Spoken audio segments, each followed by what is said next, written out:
வர்றான் பாரு யோக்கியவான். ஆமா, யோக்கியவான் வர்றான், சொம்ப தூக்கி உள்ள வச்சிரு அப்படின்னு சொல்லி கலாயச்சத்தில் இருக்காரோ இல்லையோ, ரொம்ப காட்டமா பேசியிருக்காரு அப்படிதான் சொல்லணும். யாருன்னா நம்முடைய மு.க. ஸ்டாலின் அவர்கள் தான் அப்படி பேசியிருக்காங்க. யாரும் பார்த்தீங்கன்னா மோடியை தான் இப்படி விமர்சித்திருக்கிறார். அதை பற்றி ஃபுல் டீடைல்ஸ் இந்த வீடியோக்குள்ள பார்க்க போறோம், வாங்க. ஹாய், ஹலோ, வணக்கம். யோகியன் வரான், செம்பை எடுத்து உள்ளவை.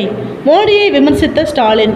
தமிழகத்தில் நாடாளுமன்ற மக்களவைத் தேர்தல் நெருங்கும் நிலையில் அரசியல் கட்சிகளின் தேர்தல் பிரச்சாரம் சூடு பிடிக்க தொடங்கியுள்ளன.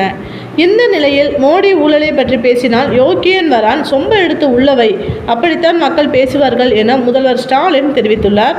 கோவையில் நடைபெற்ற பிரச்சார கூட்டத்தில் பேசிய ஸ்டாலின், 10 ஆண்டுகள் ஆட்சியில் இருந்தும் செய்த எதையும் சொல்லி வாக்கு கேட்க முடியாத நிலையில் பிரதமர் மோடி இருக்கிறார். ஊழலுக்கு ஒரு பல்கலைக்கழகம் கொண்டு வந்தால் அதன் வேந்தராக பிரதமர் மோடி இருப்பார் எனவும் விமர்சித்துள்ளார். இந்த மாதிரி அரசியல் சம்மந்தப்பட்ட நியூஸ் உங்களுக்கு உடனுக்குடன் தெரிஞ்சுக்கணும் அப்படின்னா நம்மளோட சேனலை தொடர்ந்து வாட்ச் பண்ணுங்கள், சப்ஸ்கிரைப் பண்ணுங்கள். தேங்க்யூ.